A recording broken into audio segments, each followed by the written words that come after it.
देखिएगा हम लोग को गुप्ता एज पढ़ना था बेटा, है ना, गुप्ता एज।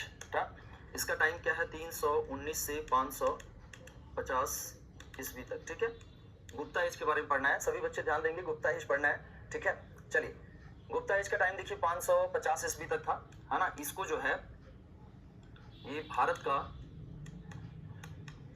क्लासिकल युग कहा जाता है ना, भारत का क्लासिकल युग कहा जाता है। ठीक है, क्लासिकल युग कहा जाता है, तो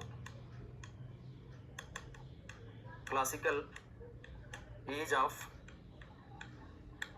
इंडिया। ठीक है, क्लासिकल एज ऑफ इंडिया। ठीक है, भारत का क्लासिकल एज कहा जाता है, ये प्राचीन भारत का स्वर्ण काल कहलाता है ना, प्राचीन भारत का क्या कहलाता है, स्वर्ण काल, है ना, golden era of ancient India, है ना। तो याद रखिएगा golden era of ancient India, है ना, इसे प्राचीन भारत के स्वर्ण काल के नाम से जाना जाता है। ठीक है, देखिए गुप्ता एज भारत का जो है क्लासिकल एज का मतलब समझते हैं, यहाँ पे आर्ट एंड कल्चर का डेवलपमेंट बहुत ज्यादा हुआ था, है ना, आर्ट एंड कल्चर का डेवलपमेंट काफी ज्यादा हो गया था गुप्ता एज में, इसी कारण से इसे स्वर्ण काल के नाम से जान। ठीक है, इसे क्या कहा जाता है बेटा, स्वर्ण काल कहा जाता है प्राचीन भारत का, क्यों, क्योंकि यहाँ पे आर्ट एंड कल्चर का डेवलपमेंट काफी ज्यादा हुआ था। ठीक है, तो याद रखिएगा।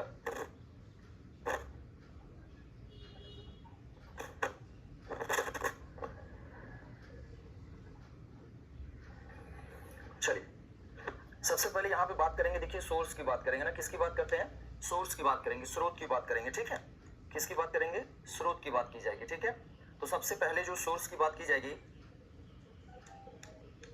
सोर्स, सोर्स मतलब क्या होता है बेटा, स्रोत, है ना। और कैसे स्रोत होंगे, तो याद रखिएगा LITERARY, लिटरेरी सोर्स, है ना। साहित्यिक साक्ष्य की बात की जाएगी, देखिए गुप्त काल में ढेर सारी किताबें लिखी जाएंगी ना, ढेर सारी किताब लिखी जाएंगी गुप्त काल में, है ना, साहित्यिक साक्ष्य। ठीक है, साहित्यिक साक्ष्य की बात की जाएगी गुप्त काल में। तो यहाँ पे देखिए हम इसको ऊपर कर देते हैं फिर लिखते हैं ना। देखिए गुप्त काल में जितने विद्वानों का नाम आप जानते हैं, जितने विद्वान का नाम जानते हैं, है ना, तो जितने विद्वान का नाम आप जानते हैं ज्यादातर बेटा गुप्त काल के रहे, चाहे वो कालिदास हो, अमर सिंह हो, वराहमिहिर हो, आर्यभट्ट हो, है ना, ये सब के सब गुप्त काल के ही विद्वान रहे हैं। तो यहाँ पे सबसे पहले उन्हीं की बात करेंगे, देखिए, है ना। यहाँ पे देखिएगा सोर्स की बात में सबसे पहले राइटर का नाम होगा, उसके नीचे किताब का नाम होगा ना, अमर सिंह, है ना। देखिए राइटर का नाम क्या है, अमर सिंह, अमर सिंह की किताब का नाम क्या है बेटा, अमरकोश, है ना, अमर सिंह की किताब का नाम क्या है, अमरकोश। ठीक है, अमर सिंह की किताब क्या कहलाती है, अमरकोश। उसके बाद देखिएगा वराहमिहिर, है ना, वराहमिहिर, वराहमिहिर की किताब का नाम क्या है, बृहद संहिता। क्या नाम है, तो सारे बच्चे याद रखेंगे, बृहद संहिता। ठीक है, क्या नाम है, बृहद संहिता। उसके बाद देखिएगा आर्यभट्ट है ना, इसको याद करते चलिएगा, अभी इसका क्वेश्चन हम सॉल्व करेंगे। आर्यभट्ट, आर्यभट्ट की किताब का नाम क्या है, तो याद रखिएगा आर्य, है ना, भट्टियम। क्या नाम है, आर्य भट्टियम। उसके बाद देखिएगा भास। ठीक है, भास, ये जो भास है इनकी दो किताबें हैं, देखिएगा 13 नाटक, है ना, 13 नाटक और स्वप्न वासव दत्ता। क्या नाम है, 13 नाटक, स्वप्न वासव, है ना, स्वप्न वासव दत्ता। ठीक है, 13 नाटक और क्या है, स्वप्न वासव दत्ता, ये सब किसकी किताबें हैं, तो याद रखिएगा ये गुप्त काल के सोर्स है ना जो आपके सामने है। ठीक है, तो यहाँ पे याद रखिएगा इन सबकी भाषा क्या है बेटा, संस्कृत है। सबकी भाषा क्या है, तो एक तरफ से सबकी भाषा क्या है, संस्कृत है। देखिए अमर सिंह की किताब का नाम क्या है बेटा, अमरकोश है। वराहमिहिर की किताब का नाम क्या है, बृहद संहिता है। आर्यभट्ट की किताब का क्या नाम है, आर्यभट्टियम है। और भास, भास की किताब का नाम क्या है, 13 नाटक, स्वप्न वासव दत्ता। ठीक है, ये इनकी किताबें हैं और सबकी लैंग्वेज क्या होगी, संस्कृत होगी। क्या होगी सबकी लैंग्वेज, संस्कृत। ठीक है, तो चलिए यहाँ पे याद रखिएगा, सब फर्स्ट टाइम लाइव क्लास ले रहा हूँ, जीवन सिंह राजपूत, ओके, स्वागत है। ठीक है, जैसे बता रहे हैं वैसे पढ़िए। ठीक है, इसके बाद क्वेश्चन आपके यहीं से आने हैं, जैसे ही आपका हो जाएगा आसान हो जाएगा। यहाँ देखिएगा, तो बेटा अमर सिंह की किताब का नाम अमरकोश, वराहमिहिर किताब का नाम बृहद संहिता, आर्यभट्ट का आर्यभट्टियम, भास का 13 नाटक, स्वप्न वासव दत्ता। आप जानते हैं गुप्त काल आपका ऐसा टाइम पीरियड था जहाँ पे विद्वानों का भरमार था ना, ढेर सारे एक्सपर्ट थे गुप्त काल में, और इनकी राष्ट्रीय भाषा क्या थी बेटा, संस्कृत थी। क्या थी, संस्कृत। याद रखिएगा इनका ऑफिशियल लैंग्वेज क्या था बेटा, संस्कृत था। अब यहाँ पे जो किताबें लिखी गई जो इनके राइटर हैं उनसे क्वेश्चन ढेर सारे बनते हैं। यहाँ तक देखिए बता दिए हैं, अब अगले पेज पे चलते हैं तो वहाँ आपको बताते हैं। ठीक है, चलिए नेक्स्ट पेज पे चलते हैं, है ना, अगले बीच भी आपको बताते हैं। यहाँ देखिएगा हम लोग पढ़ रहे हैं गुप्त काल। क्या पढ़ रहे हैं? गुप्त काल। ठीक है, गुप्त काल पढ़ रहे हैं, यानी गुप्त एज। ठीक है, हम लोग पढ़ रहे हैं सोर्स, है ना, सोर्स पढ़ रहे हैं, लिटरेरी सोर्स। ठीक है, लिटरेरी सोर्स की बात कर रहे हैं। देखिए भास तक हम लोगों ने पढ़ लिया था। उसके बाद अगले राइटर है बेटा शूद्रक, और शूद्रक की किताब का नाम है मृच्छकटिकम। क्या नाम है? मृच्छकटिकम। ठीक है, मृच्छकटिकम। शूद्रक किताब का नाम क्या है? मृच्छकटिकम। ठीक है, उसके बाद देखिएगा अगला, है ना, तो याद रखिएगा नेक्स्ट आपकी जो है, तो मैंने आपको बता दिया है शूद्रक की किताब का नाम क्या बेटा? मृच्छकटिकम। सबकी भाषा क्या है? संस्कृत। ठीक है, उसके बाद अगला राइटर हमारे पास जो आएंगे उनका नाम होगा विशाख दत्त। क्या नाम था? विशाख दत्त, है ना। विशाख दत्त की 2 किताबें होंगी, है ना। मुद्रा राक्षस कौन सा है? तो याद रखिएगा मुद्रा राक्षस, है ना, और देवी चंद्रगुप्तम, है ना, देवी चंद्रगुप्तम। ठीक है, देवी चंद्रगुप्तम।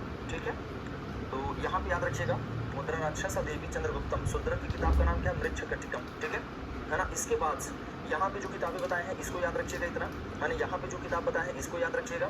इसके बाद बेटा एक राइटर है जिनका नाम है कालिदास। जितनी किताब सब लिखे हैं कालिदास उतनी किताब अकेले लिखे, है ना। कालिदास भी गुप्त काल के विद्वान थे। तो देखिए मैंने आपको यहाँ से आप देखिएगा अमर सिंह 1, वराहमिहिर 2, आर्यभट्ट 3, भास 4, है ना, भास 4, शूद्रक 5, विशाख दत्त 6 राइटर बताए हैं। ये सभी गुप्त काल के हैं जिनकी किताबों के माध्यम से हमें गुप्त काल के बारे में जानकारी देखने को मिलती है ना। अब इसके बाद अगला राइटर हमारे पास जो आएंगे वो कौन होंगे? कालिदास। तो कालिदास अलग से हमें हेडिंग डालनी है ना, बुक्स ऑफ कालिदास।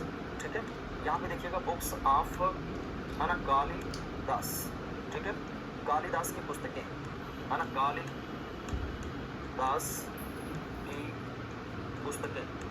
ठीक है, कालिदास की पुस्तकें, इनके बारे में देखिए बात करते हैं, है ना। कालिदास की पुस्तकें, इनमें देखिएगा सबसे पहले तो कालिदास जो है, कालिदास की पुस्तकें 3 भागों में बटी है ना। एक है बेटा महाकाव्य। कौन सी कालिदास की किताब है? महाकाव्य। तो कालिदास की किताब महाकाव्य है ना। और क्या है? खंड काव्य है ना। और क्या है? खंड काव्य है। और क्या है बेटा? कालिदास की नाटक है। समझते हैं? तो कालिदास की किताबें कितने भाग में बटी है? 3 भाग में बटी है ना।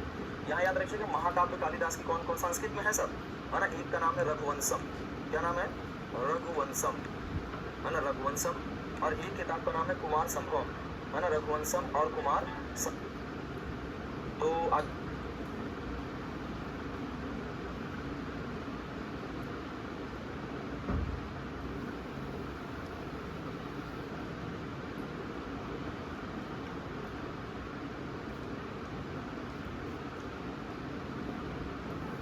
यहाँ देखिएगा रघुवंशम, है ना, रघुवंशम है।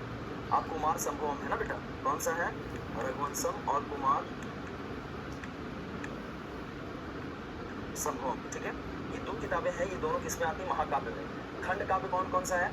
तो देखिएगा खंड काव्य आपका, है ना, खंड काव्य कालिदास की 2 हैं। एक का नाम है ऋतु संहारम। क्या नाम है बेटा?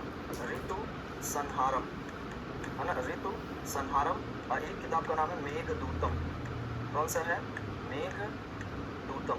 ठीक है, नाटक कालिदास की कितनी है? 3 है ना। याद रखिएगा विक्रमो वर्षियम। कौन सा है? विक्रमो वर्षियम। ठीक है, मालविकाग्नि मित्रम,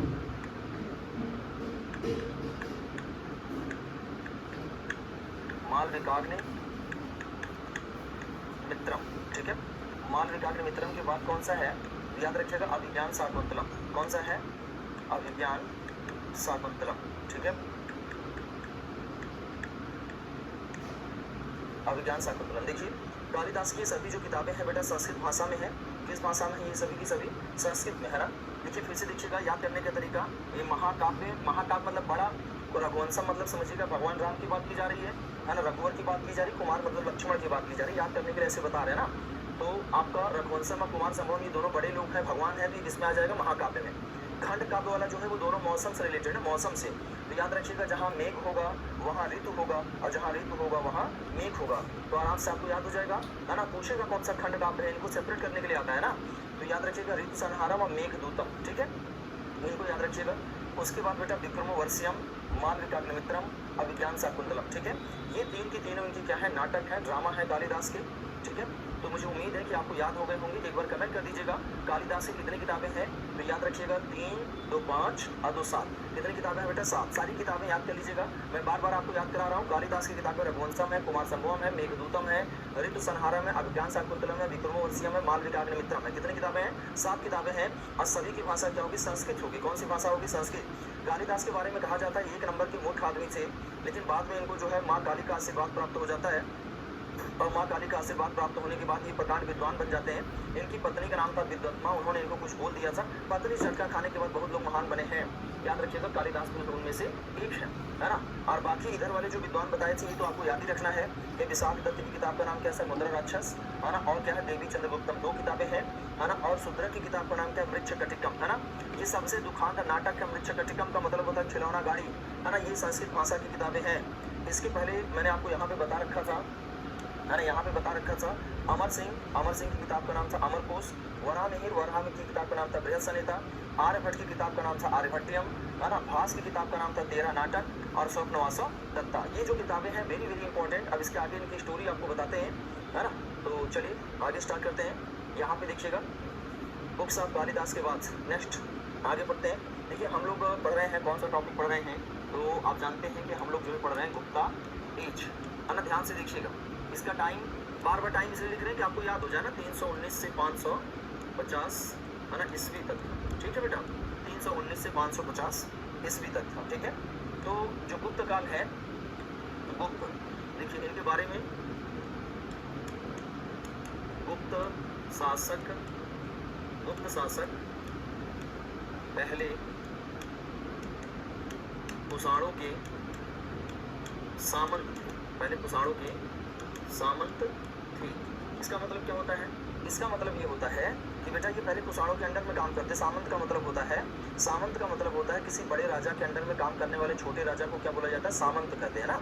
ठीक है, क्या बोला जाता है, सामंत बोला जाता है। ठीक है, तो यहाँ पे याद रखिएगा, है ना। गुप्त शासक पहले कुषाणों के क्या थे, सामंत। हमने बता दिया सामंत क्या होता है, किसी बड़े राजा के अंडर में काम करने वाले छोटे राजा को क्या बोला जाता है, सामंत। गोविंद कुमार बहुत बढ़िया, आपने पूरा हिस्ट्री लिख दिया ना उसका।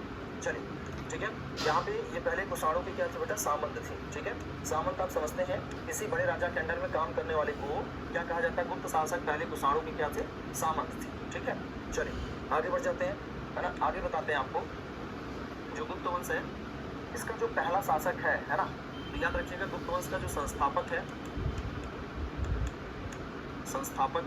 उसका नाम क्या है, गुप्त वंश का जो संस्थापक है उसका नाम क्या है बेटा, श्रीगुप्त, है ना। याद रखिएगा वेरी इंपॉर्टेंट, श्रीगुप्त। और श्रीगुप्त का टाइम था 240 से 280 तक।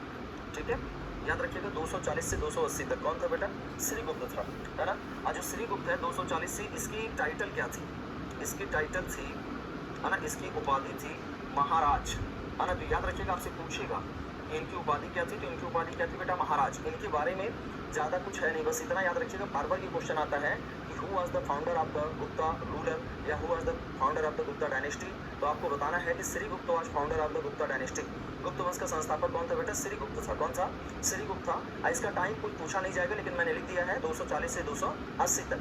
और श्रीगुप्त के बाद देखिए जो अगला शासक बनता है ना, उसका नाम क्या हो, घटोत्कच। ये पहला शासक था ना। और दूसरे नंबर पे जो रूलर आएगा, ये पहला था, और दूसरे नंबर पे जो आता है उसका नाम होता है घटोत्कच। ये क्रम लगाने के लिए खाली काम आएंगे, है ना। क्रम लगाने के लिए आए तो यही आपको लगाना है, घटोत्कच। और घटोत्कच का टाइम था 280 से लेके 300, है ना। घटोत्कच का टाइम था 280 से लेके, है ना, 319 तक इसका टाइम था घटोत्कच का। और घटोत्कच की उपाधि क्या थी जानते हैं, घटोत्कच की उपाधि भी क्या थी, महाराज। घटोत्कच की उपाधि क्या थी, महाराज। याद रखिएगा। अभी ये लोग, ये जो श्रीगुप्त है ना, ये फाउंडर है, इसके बारे में पूछा जाता है। ये क्या था, संस्थापक था गुप्त वंश का, है ना। ये गुप्त वंश का संस्थापक माना जाता है श्रीगुप्त। इसकी भी टाइटल महाराज थी। श्रीगुप्त के बाद दूसरा आता है घटोत्कच, इसकी भी उपाधि क्या है, महाराज है। महाराज टाइटल ये शो करता है कि ये लोग रियल फाउंडर नहीं थे। अब जो चंद्रगुप्त प्रथम आएगा ना, वहाँ से इनकी स्टोरी स्टार्ट होगी ना। जो चंद्रगुप्त प्रथम आता है वहाँ से इनकी कहानी स्टार्ट होगी। ठीक है, तो याद रखिएगा, क्योंकि बेटा इनका वास्तविक टाइम 319 से शुरू होता है ना। ठीक है, आगे देखिएगा। हाँ, इसका नाम कौन रखा था, इसका नाम इसके पापा ऊपर रखे हो। ठीक है बेटा, जैसे हमारा आपका नाम कौन रखा, पापा रखे, मम्मी रखी, है ना। पता नहीं कौन रखा है, बड़ी हुई पता चला कि हमारा नाम भी ऐसे ही रहा। ठीक है, तो हाँ महाराज थी, विवेक द्विवेदी, बहुत बढ़िया। ठीक है, चलिए आगे बढ़ते हैं। अब देखिए यहाँ से इसके बाद से जो अगला शुरू होगा ना चंद्रगुप्त प्रथम, वहाँ से वो रियल फाउंडर बनेगा, असली कहानी वहाँ से स्टार्ट होगी। ठीक है, ये लोग तो बस ऐसे ही मतलब हैं, अगर आ जाए कि गुप्त वंश का संस्थापक कौन है तो आपको बता देना है सर श्रीगुप्त था। ये लोग पहले कुषाणों के सामंत हुआ करते थे, अब बाद में जैसे जैसे कुषाण कमजोर होते गए तो इन्होंने अपने आप को मजबूत करके एक नए वंश का नींव डाल दिया, जिसका नाम था गुप्त वंश। याद रखिएगा, मौर्य वंश के बाद भारत का अगर कोई बड़ा वंश आता है तो उसका नाम क्या था, गुप्त वंश था ना। सबसे बड़ा साम्राज्य किसका था बेटा, मौर्यों का। मौर्यों के बाद जो गुप्त थे, मौर्य इतना बड़े नहीं थे, लेकिन मौर्य के बाद अगर कोई थोड़ा बड़ा शासक हुआ तो कौन हुए, गुप्त शासक हुए, याद रखिएगा। ठीक है, चलिए आगे बढ़ जाते हैं। अगला जो शासक होगा हमारे पास है ना, उसका नाम होगा चंद्रगुप्त प्रथम। कौन शासक था, तो अगला जो शासक है इसका नाम है ना चंद्रगुप्त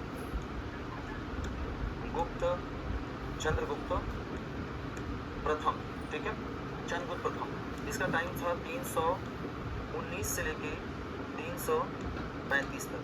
ठीक है, चंद्रगुप्त प्रथम, इसके बारे में देखिएगा है ना, ये एक धांसू रूलर है।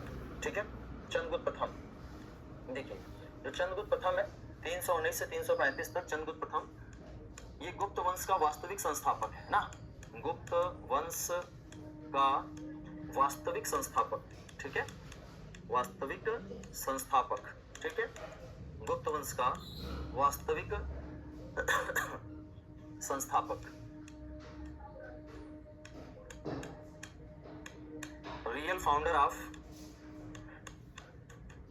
गुप्ता डायनेस्टी। ठीक है, ये गुप्त वंश का वास्तविक संस्थापक था, रियल फाउंडर माना जाता है। कौन माना जाता है बेटा, तो इसका नाम है चंद्रगुप्त प्रथम। ठीक है, क्यों माना जाता है, ऐसा क्या किया था, चलिए आगे देखते हैं। चंद्रगुप्त प्रथम, चंद्रगुप्त प्रथम की जो उपाधि थी ना, पहली बार इसने जो उपाधि मतलब समझ रहे हैं टाइटल, जो इसने टाइटल पहली बार होल्ड किया था, कौन से टाइटल होल्ड किया था बेटा, तो उसका नाम था महाराजा धीराज। क्या नाम था, महाराजा धीराज। ठीक है, महाराजा धीराज, है ना। सारे बच्चे याद रखिएगा। देखिए यहाँ तक अभी तक जो टाइटल थी, इन लोग की टाइटल क्या थी बेटा, महाराज। कौन सी टाइटल थी, महाराज। कौन सी टाइटल थी, महाराज, है ना। ये गुप्त वंश का क्या है, संस्थापक है। ये गुप्त वंश का क्या है, संस्थापक है। कौन, श्रीगुप्त। लेकिन याद रखिएगा, अगर आपसे वास्तविक संस्थापक पूछा जाए, है ना, गुप्त वंश का, है ना, वास्तविक संस्थापक आपसे पूछा जाए तो आपको बताना है सर चंद्रगुप्त प्रथम वास्तविक संस्थापक था, और इसका टाइटल क्या था, महाराजा धीराज, और इसका टाइम क्या था 319 से लेकर 335 तक, है ना। तो जब ये शासक बनता है चंद्रगुप्त प्रथम, रियल फाउंडर बनता है ना, महाराजा धीराज की टाइटल होल्ड करता है। पहले बड़े छोटे मोटे राजा महाराज की टाइटल होल्ड करते हैं, जिसे आज कहते हैं ना कि महाराज आए। महाराज मतलब छोटा राजा, गुप्त काल के समय ना। बड़ा राजा आएगा क्या बोलेंगे, महाराजा धीराज पधार रहे हैं, है ना। जैसे आप टाइटल का बड़ा मतलब होता है, जैसे राष्ट्रपति और राज्यपाल के लिए आप देखिए टाइटल क्या लगते हैं, हाँ, टाइटल क्या लिखा जाता है बेटा, राष्ट्रपति और राज्यपाल के लिए, है ना, टाइटल लिखा जाता है महामहिम। और यहाँ पे टाइटल क्या लिखा जा रहा है, तो याद रखिएगा महाराजा धीराज, है ना, पधार रहे हैं। तो याद रखिएगा यहाँ पे पूछ रहे हैं कि सिलेबस कब तक कंप्लीट होगा, बेटा अगस्त में हो जाएगा। ठीक है, चलिए ये जुलाई चल रहा है ना, क्या जुलाई, 7 जुलाई है ना। हमें उम्मीद है 15-20 अगस्त तक हो जाएगा। ठीक है, चलिए। मैं लाइव क्लास नहीं देख पाती हूँ साहू, कोई बात नहीं है, तो नहीं देख पाते हैं तो आप रिकॉर्डेड देख लिए, कोशिश किया करिए। लाइव क्लास देखने से क्या होता है ना, साथ साथ पूरा हो जाता है, बाद में क्या होता है छूट जाता है बेटा। ठीक है, हाँ आगे देखिएगा। जब चंद्रगुप्त प्रथम बना तो बेटा सबसे खतरनाक कौन थे पता, लिच्छवी थे। कौन थे, लिच्छवी। ये लिच्छवियों को शांत नहीं कर पा रहा था। जैसे इनकी राजधानी कहाँ थी, पाटलिपुत्र। इनकी राजधानी कहाँ थी, पाटलिपुत्र। ठीक है, गुप्तों की राजधानी कहाँ थी बेटा, पाटलिपुत्र। पाटलिपुत्र पटना में ही, मतलब बिहार में ही एक वंश था लिच्छवी वंश, वैशाली, है ना, वज्जी, है ना। अब ये महासोलह महाजनपद में आपको बताया था, और ये इनके पड़ोस में थे। अब बिना लिच्छवियों को जीते गुप्त वंश की स्थापना एस्टेब्लिश नहीं हो सकती थी। ठीक है, तो याद रखिएगा। तो यहाँ पे जो लिच्छवी वंश है ना, लिच्छवी वंश से को पार पाना बड़ा मुश्किल था। आप जानते हैं, जिसको ना जीत पाओ शरीर से, उसको दिमाग से जीतना चाहिए, है ना। तो यहाँ पे याद रखिएगा कि सर एग्जाम कब तक होगा। एग्जाम मुझे उम्मीद है सितंबर में होगा। ठीक है, तो एग्जाम सितंबर के पहले तो नहीं होगा बेटा। ठीक है, जितने बच्चे पूछ रहे हैं एग्जाम कब तक होगा एक तरफ से, तो सितंबर में होगा। ठीक है, चलिए, सितंबर के पहले एग्जाम नहीं होगा, सितंबर में ही होगा, सितंबर मिड या सितंबर लास्ट तक होगा। ठीक है, यहाँ याद रखिएगा। तो इसने बेटा क्या किया, देखिए हम आपको समझा रहे थे, ये जो लिच्छवी वंश है ना, ये जो लिच्छवी वंश है, ये लिच्छवी वंश को जीते बिना इनका साम्राज्य अधूरा, ये कभी भी आक्रमण कर सकते थे ना। तो क्या करेंगे, लिच्छवी वंश की एक राजकुमारी थी, है ना। तो लिच्छवी वंश की, सर मेरा नाम लिया नहीं लिया कभी, अमित कुमार, इसीलिए नाम नहीं लेते हैं ना भाई, इतने लोग हैं, आप बताइए कभी कभी ले लेते हैं। ठीक है, हाँ, लिच्छवी राजकुमारी कुमार देवी से विवाह कर डाला, मासूम, बहुत बढ़िया, है ना। तो लिच्छवी राजकुमारी कुमार देवी के ऊपर डोरा डालते डालते, है ना, इसने जो है विवाह कर लिया, है ना। रोज रोज लिच्छवी राजकुमारी को हाय बाय करता था, है ना। तो एक दिन इसने लिच्छवी राजकुमारी के सामने विवाह का प्रस्ताव रख दिया, विल यू मैरी मी। तो लिच्छवी राजकुमारी ने कहा बट वाई, हम तुमसे विवाह क्यों करें। तो इसने कहा हमसे विवाह तुम इसलिए करोगी क्योंकि मैं राजा हूँ और मैं लड़ता हूँ, ठीक है। तुम लड़की हो, कहीं ना कहीं तो शादी होगा, अगर मुझसे शादी होगा तो हम राजा हैं, तुम बनोगी रानी, ठीक है। इस धरती पे एक लड़की को जितना सम्मान मिल सकता है वो सारा सम्मान मैं आपको दूंगा, है ना। जैसे अगर मैं सिक्का जारी करूंगा, एक तरफ मेरी तस्वीर होगी, दूसरी तरफ तेरी तस्वीर होगी। अगर मैं कोई ऑर्डर रिलीज करूंगा तो एक तरफ मेरा सिग्नेचर होगा, दूसरी तरफ तेरा सिग्नेचर होगा, है ना। तो यहाँ पे याद रखिएगा, ये यहाँ पे ये जो है लिच्छवी राजकुमारी कुमार देवी इनसे क्या कर लेंगी, शादी हो जाती है। लिच्छवी राजकुमारी समझ गई थी लड़का शादी करने के लिए पूरी तरह तैयार है, जब कोई इतना वो कर ही रहा है, चलो शादी कर ही लेते हैं। तो इनका जो है लिच्छवी राजकुमारी, ठीक है, लिच्छवी राजकुमारी कुमार देवी से, लिच्छवी राजकुमारी कुमार देवी से, है ना, विवाह संपन्न, ठीक है। तो याद रखिएगा लिच्छवी राजकुमारी कुमार देवी से इनका विवाह क्या हो जाएगा, संपन्न हो जाएगा ना। यानी Chandragupta first married with Lichchhavi princess Kumar Devi, फिर से बता रहे हैं, Chandragupta first married with Lichchhavi princess Kumar Devi, इनका विवाह संपन्न हो गया, है ना। विवाह के उपरांत ये क्या करेगा, कुछ सिक्के जारी करेगा ना, ठीक है। विवाह के बाद कुछ स्वर्ण सिक्का जारी किया, स्वर्ण सिक्का जारी किया, है ना। कौन सा सिक्का जारी किया बेटा, चांदी का नहीं, सोने का सिक्का। Some gold coin issued by Chandragupta first after marriage, है ना। विवाह के बाद कुछ सोने का सिक्का जारी करता है ना। कौन सा सिक्का जारी करता है, याद रखिएगा, सोने का सिक्का जारी करता है ना। जैसे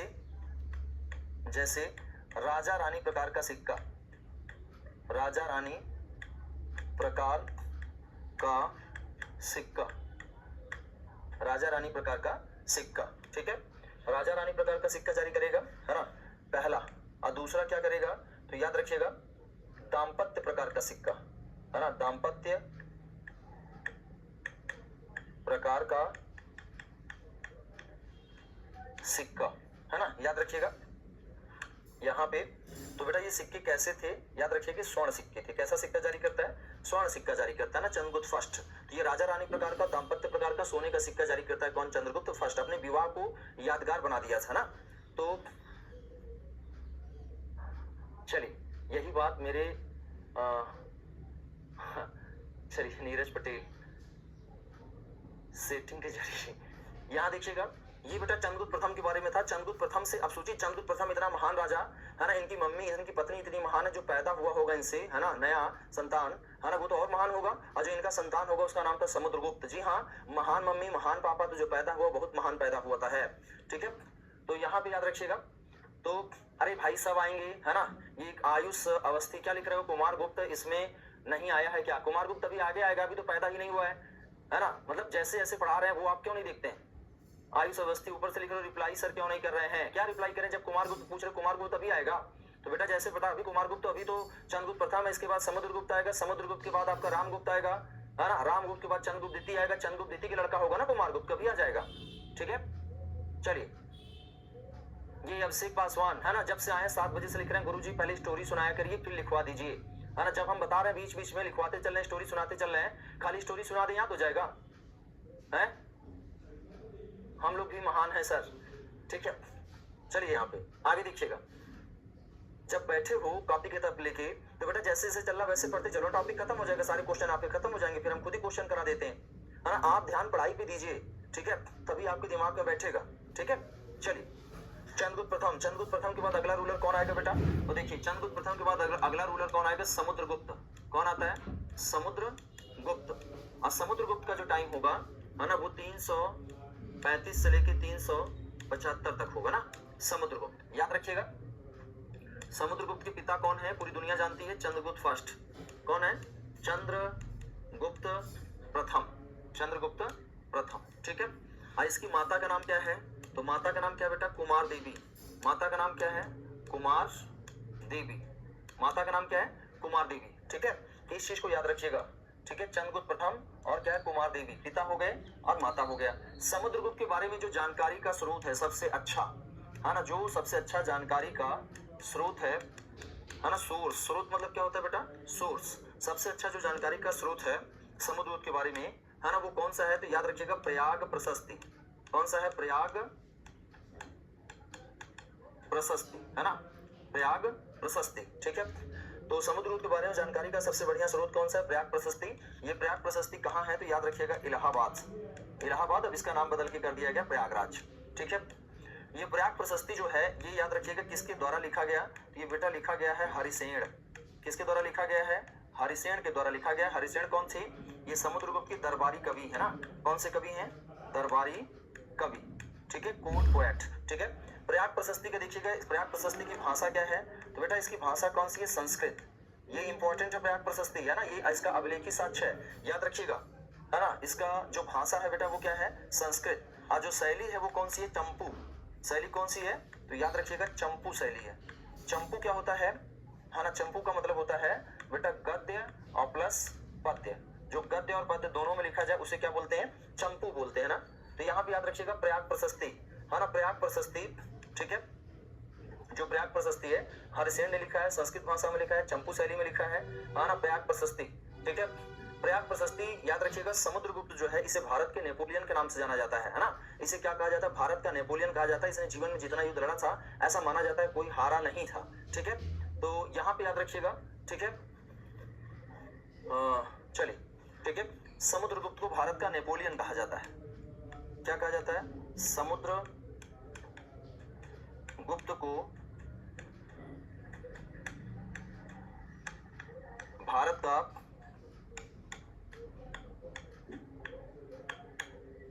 नेपोलियन, है ना, कहा जाता है। समुद्रगुप्त को भारत का क्या कहा जाता है, समुद्रगुप्त को भारत का नेपोलियन कहा जाता है, ठीक है।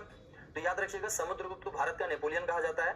समुद्रगुप्त जो है इसकी पत्नी का नाम क्या था बेटा, दत्ता देवी। क्या नाम था, दत्ता देवी, ठीक है। और जो समुद्रगुप्त है इसके बारे में याद रखिएगा, इसकी टाइटल क्या क्या थी ना उसके बारे में देखते हैं। देखिए समुद्रगुप्त की उपाधियां क्या है ना, समुद्रगुप्त की उपाधि, तो देखिए समुद्रगुप्त की उपाधि क्या है, तो समुद्रगुप्त की सबसे नंबर 1 की उपाधि की थी, इसे क्या कहा जाता था, नेपोलियन कहा जाता था। क्या कहा जाता था, नेपोलियन कहा जाता था। दूसरी उपाधि क्या थी, इसको कहा जाता था पृथ्वी धरण बंद, पृथ्वी धरण बंद, है ना, क्या कहते थे, पृथ्वी धरण बंद। नंबर 3 का इसे क्या कहा जाता था, लिच्छवी दौहित्र। क्या कहा जाता था, लिच्छवी दौहित्र। लिच्छवी दौहित्र का मतलब क्या होता है, तो याद रखिएगा लिच्छवी दौहित्र का मतलब होता है लिच्छवियों की संतान, चाइल्ड ऑफ लिच्छवी, है ना। क्या होता है, चाइल्ड ऑफ लिच्छवी, है ना। लिच्छवी दौहित्र का मतलब होता है लिच्छवियों की संतान। जब इससे कोई परिचय पूछता था ना, हु आर यू, तो ये कहता था मेरे पापा गुप्त वंश के सम्राट है, मेरी मम्मी लिच्छवी राजकुमारी है, मैं उनका संतान हूँ। तो ये वर्ड एक शब्द में बोलने के लिए संस्कृत शब्द प्रयोग किया जाता था जिसका नाम था लिच्छवी दौहित्र। लिच्छवी दौहित्र का मतलब होता है लिच्छवियों की संतान, पृथ्वी धरणबंध, नेपोलियन, है ना। देखिए जो आपसे पूछे जा सकते हैं, नेपोलियन कहा जाता था, पृथ्वी धरणबंध कहा जाता था, लिच्छवी दौहित्र कहा जाता था। और इसको समुद्रगुप्त भारत का नेपोलियन कहने वाले कौन है, तो याद रखिएगा उनका नाम है बाई डॉक्टर स्मिथ। कौन है बेटा, डॉक्टर स्मिथ। डॉक्टर स्मिथ ने समुद्रगुप्त को भारत का क्या कहा है, नेपोलियन कहा है, ठीक है। अगले पेज पे चलते हैं ना, याद रखिएगा समुद्रगुप्त के बारे में, अगले पेज पे चलते हैं। देखिए हम लोग पढ़ रहे थे समुद्रगुप्त, क्या पढ़ रहे हैं, समुद्रगुप्त, ठीक है। समुद्रगुप्त के बारे में पढ़ रहे हैं। इसका टाइम आपको बताया था 335 से लेके कब तक था, 375 तक, ठीक है। 335 से 375 तक इसका टाइम समुद्रगुप्त का ना। समुद्रगुप्त देखिए जो समुद्रगुप्त था, है ना, 6 प्रकार का स्वर्ण सिक्का जारी करता है ना। क्या क्या जारी करता है, 6 प्रकार का स्वर्ण सिक्का जारी किया था। याद रखिएगा सोने का सिक्का नहीं जारी किया था ना, सॉरी चांदी का सिक्का नहीं जारी किया था, सोने का सिक्का जारी किया था, स्वर्ण सिक्का, है ना। 6 प्रकार का इसने क्या जारी किया था, 6 प्रकार का स्वर्ण सिक्का जारी किया था समुद्रगुप्त। समुद्रगुप्त ने खुद से एक किताब लिखा है ना। इसकी किताब का नाम है कृष्ण चरितम। कौन सा किताब है इसका, कृष्ण चरितम, ठीक है। किताब का नाम क्या, कृष्ण चरितम। समुद्रगुप्त को कहा जाता है बीड़ा वादक, है ना, बीड़ा वादक, है ना। बीड़ा वादक मतलब ये संगीत प्रेमी था। क्या था, संगीत प्रेमी था। कौन, समुद्रगुप्त, ठीक है। समुद्रगुप्त ने भारत के, याद रखिएगा यहां लिखते हैं समुद्रगुप्त ने भारत के चारों दिशाओं में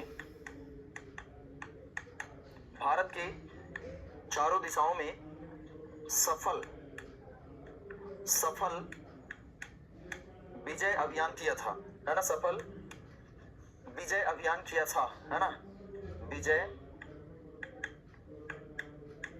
अभियान किया था, ठीक है, सफल विजय अभियान किया था ना।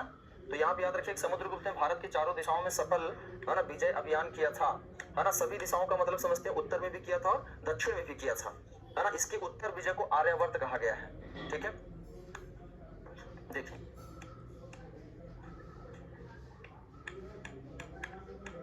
समुद्रगुप्त के उत्तर विजय को